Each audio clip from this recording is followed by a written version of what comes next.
Ward 45 से Subhash party के पार्षद प्रत्याशी श्रीमती संगीता द्विवेदी के चुनावी कार्यालय का उद्घाटन पार्टी के राष्ट्रीय अध्यक्ष अशोक श्रीवास्तव, गाजियाबाद मेयर प्रत्याशी बीएल बत्रा, सुभाष पार्टी के नेता रजनीश द्विवेदी, अनिल सिन्हा, अनिल दुबे, पवन सक्सेना, अनिल मिश्रा, सुभाष चंद्र पांडेय आदि ने रिबन काट कर किया। इस अवसर पर उपस्थित नेताओं ने सरकार पर जमकर निशाना साधा और बीजेपी की ट्रिपल इंजन की सरकार को फेल बताया। सुभाष पार्टी के नेताओं ने जनता से आह्वान कर वार्ड 45 में श्रीमती संगीता द्विवेदी को ज्यादा से ज्यादा वोट देकर पार्षद बनाने का अनुरोध किया।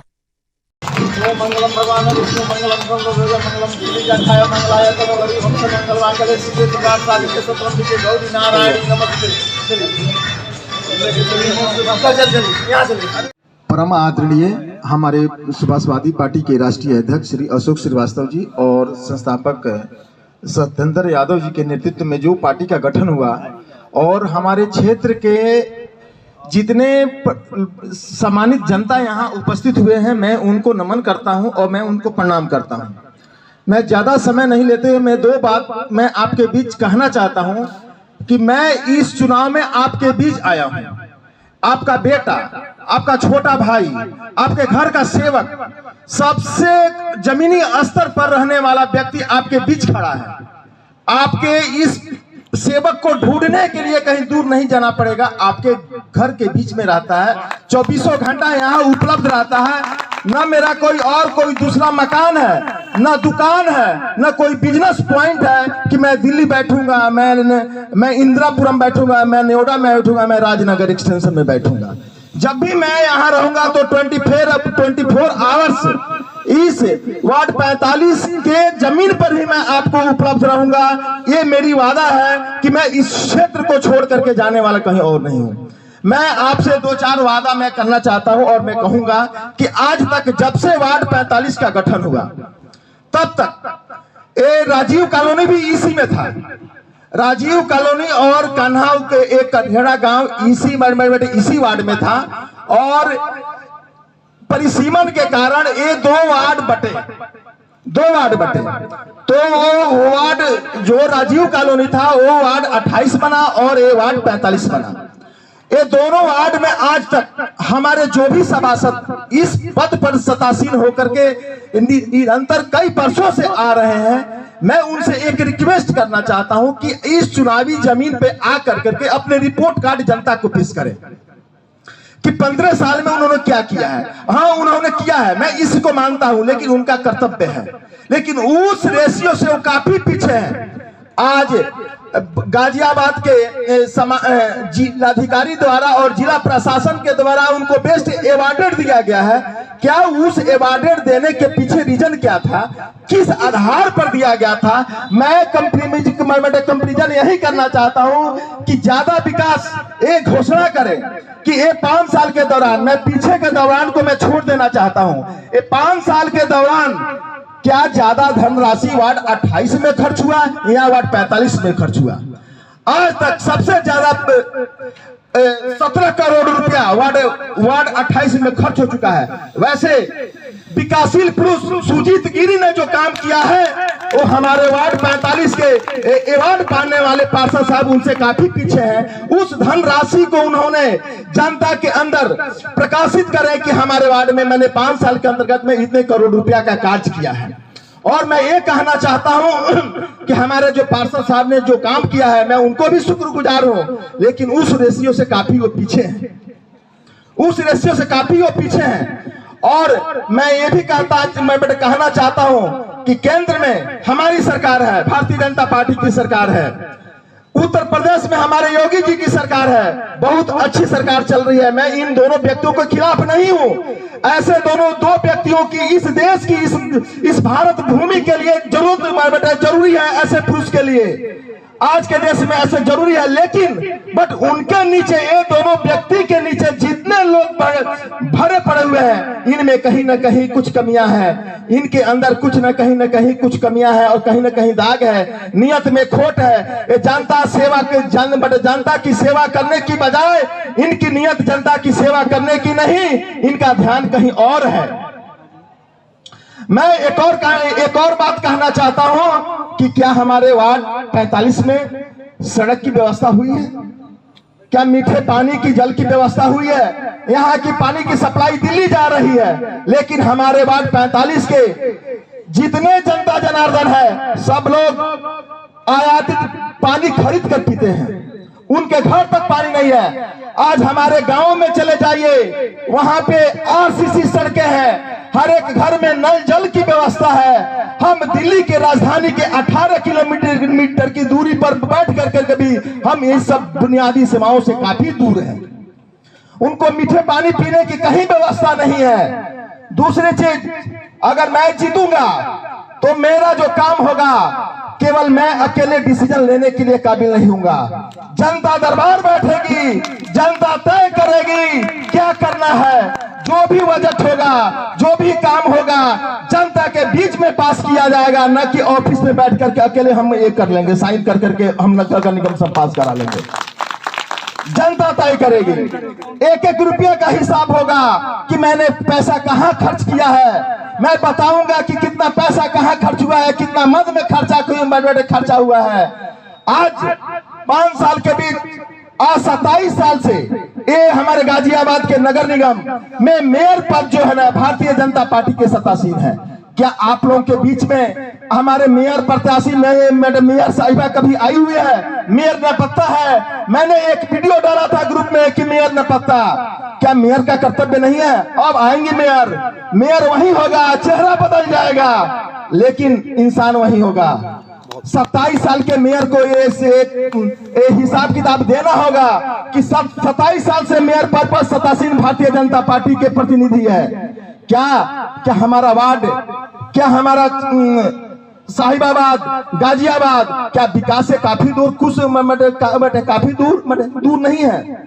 इससे अच्छा विकास एक गांव में है। गांव में आप जाकर देखिए, पक्की सड़कें हैं, पीने के लिए पानी की नल जल की हर घर में कनेक्शन लगी हुई है, बिजली की व्यवस्था अच्छी है। हम राजधानी के पार्लियामेंट से 18 किलोमीटर की दूरी पर यहाँ हम बस रहे हैं, लेकिन बुनियादी सेवाओं से में हम काफी दूर हैं। अगर हम पार्षद, अगर आपका आशीर्वाद प्राप्त हुआ, अगर हम पार्षद, हमारी मैडम पार्षद बनेगी तो यहाँ पे हर एक घर में जल नल की व्यवस्था होगी, हर एक घर में जल नल की व्यवस्था होगी। सबसे पहला काम होगा सीवर लाइन की व्यवस्था, जो गंदे नालियों के पानी जो हर एक दूसरे प्लॉट में इकट्ठे हो रहे हैं, वहां बैक्टीरिया जम रही है, लार्वा जम रहा है, उससे बीमार हो रहे हैं बच्चे, उससे बीमार बच्चे रहे हैं। तो मेन गौशाला से लेकर के चारों तरफ से मुख्य नाला का और सीवर लाइन की व्यवस्था होगी। और उसके बाद हर एक गलियों में पक्की सड़क का निर्माण होगा। 24 घंटा बिजली की व्यवस्था की जाएगी। आज बिजली का कनेक्शन आप हमारी जनता भली भांति जानती है कि एक कनेक्शन लेने के लिए कितना पैसा देना पड़ता है, एक कनेक्शन लेने के लिए कितना पैसा देना पड़ता है। आप इस गली में बैठे हैं, हर एक गलियों में हर एक नागरिक ने अपने अपने घर के पैसे से, अपने पॉकेट के पैसे से मजदूरी करके सड़क को बनवाया है। नगर निगम में जो भी इस कॉलोनी में टाइल लगा है, टाइल और खड़ंजे लगे हैं, नाली लगे हैं, बस यही कहा जाता है केवल टाइल मिलता है और क्या नाम, और नाली बनाने के लिए पैसे मिलते हैं। आप लोग एक आरटीआई फाइल कीजिए और पूछिए गाजियाबाद नगर निगम घाटे में क्यों है, जब राज्य सरकार से इतनी सारी योजनाएं आती है, इतने सारे फंड आता है। आज एक नगर निगम हमारे घाटे में क्यों है? रेवेन्यू की कलेक्शन आती है, प्रधानमंत्री से स्पेशल योजनाएं आ रही है, ये पैसे गया कहां, ये पैसे गया कहां, इनका हिसाब देना पड़ेगा। ये जनता का पैसा है। आज नगर निगम में घोटाला ही घोटाला है, नीचे से ले कर ऊपर। आप लोग एक 15 रुपए की आरटीआई तो लगाइए, जानिए कि हमारे नगर निगम में क्या हो रहा है। आज घाटे का कारण क्या है? मैं पूछना चाहता हूं कि आज हमारा नगर निगम हर एक किसी भी इंस्टीट्यूशन के लिए, किसी भी फर्म के लिए हर एक साल एक ऑडिट होता है। ये अपना ऑडिट रिपोर्ट कराए और फाइनेंशियल स्टेटमेंट क्या नाम है जनता के समक्ष ये प्रस्तुत पेश करें कि हमारा आय इनकम इतना हुआ, हमारा खर्चा इतना हुआ, हमारा बजट इतना, हमारे पास इतना मूलधन है, हमारे मुनाफा भी इतना हुआ। ये क्यों नहीं करते हैं? नगर निगम का ऑडिट क्यों नहीं होता है? सरकार कहां सोई है? मुख्यमंत्री जी हमारे फंड वहां से रिलीज करते हैं, सारा फंड हो रहा है, सारा काम केवल कागजों पे हो रहा है, सारा काम कागजों पे पास है, करोड़ों अरबों का काम पास है, कागजों में सारा काम हो गया, लेकिन धरातल पर कुछ भी नहीं हुआ। हमारे यहाँ के जनता जनार्दन का अगर एक बच्चा बीमार हो जाए तो प्राइवेट हॉस्पिटल की तरफ मूवमेंट करना पड़ता है। वहां सबसे पहले प्राइवेट हॉस्पिटल वाले कहते हैं कि 20,000 25,000 जमा कराओ। यहाँ पर 75% 80% लोग कमाने खाने वाले 10,000 से लेकर 25,000 के अंदर काम करने वाले लोग हैं। वो एक महीने अपने घर परिवार की परवरिश करेंगे, यहाँ 25,000 30,000 रुपए दे करके अपने बच्चे का इलाज कराएंगे। यहाँ कोई प्राथमिक सेवा सेंटर नहीं है। अगर कोई बच्चा बीमार हो जाए, कोई बुजुर्ग बीमार हो जाए तो उसको दिल्ली के तरफ मूवमेंट करना पड़ता है। वहां अपने इस दूरी के बीच में उसको आते जाते ही वो अपना प्राण न्यौछावर कर देता है, उसको समुचित इलाज नहीं हो पाता है। तो सबसे पहले यहाँ प्राथमिक चिकित्सा होगा। हमारे यहाँ मैं आपको सूचना देना चाहता हूँ कि हमारे यहाँ एक प्राथमिक सेवा स्वास्थ्य केंद्र का फंड आया था माननीय जोगी जी के यहाँ से। वहां से आने के बाद से आपके यहाँ का हॉस्पिटल ये कौन है, इंदिरापुरम में कौन सी जगह जो त्यागी जी का गांव है, हाँ मक्कनपुर में बन रहा है। आपका स्वास्थ्य केंद्र यहाँ का उठ करके मक्कनपुर में चला गया, यहाँ नहीं बन रहा है। आप उस सुविधाओं से वंचित रह गए। आपके पास एक सामुदायिक केंद्र नहीं है कि आप अपने बच्चों का शादी विवाह संबंध जनेऊ अच्छे बुरे कार्यक्रम कर सके। उसके लिए एक रात की कम्युनिटी सेंटर बुक करने के लिए आपको 1.5 लाख रुपया देना पड़ता है। एक मजदूर कहां से 1.5 लाख रुपया देगा? पूरे 1 साल की कमाई वो अपने एक रात में मुहैया कराता है और कर्ज लेकर के इंटरेस्ट लेकर के उस अमाउंट को चुकता करता है। कम्युनिटी सेंटर से भी यहाँ पे सुविधा नहीं है। और इसके बाद आने जाने की कोई व्यवस्था नहीं है। महिलाओं के लिए असुरक्षा चरम सीमा पर है। आए दिन यहाँ घटनाएं होती रहती है, कोई सुरक्षा का इंतजाम नहीं है। तिवारी जी ने आपको तुरंत अवगत कराया था कि 1 महीने के अंदर कितना क्राइम ग्राफ बढ़ा हुआ है। मैं और तिवारी जी एक सिटी एसपी के पास हम लोग गए हुए थे। उन्होंने आश्वासन दिया है कि मैं आपके कार्य जरूर करूंगा, मैं आपको तुरंत रिस्पांस अच्छी मिलेगी।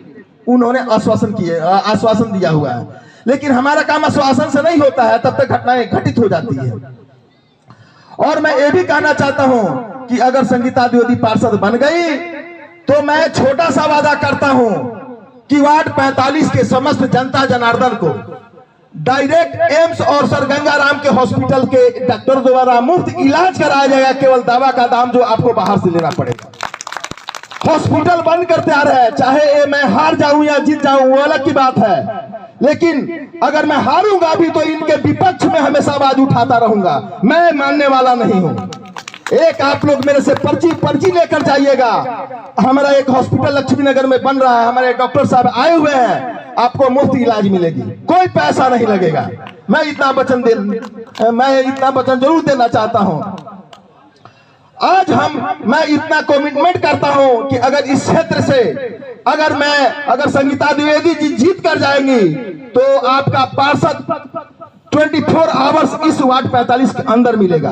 कहीं इसके लिए ढूंढने के लिए जीटी रोड उस पार और थाने के उस पार नहीं जाना पड़ेगा, क्योंकि इसका दुकान मकान सब यहीं पर है। और यही सब बातों से मैं अपना वाणी को विराम देता हूं, क्योंकि आगे सारे कार्यक्रम लगे हुए हैं। जय हिंद, जय भारत।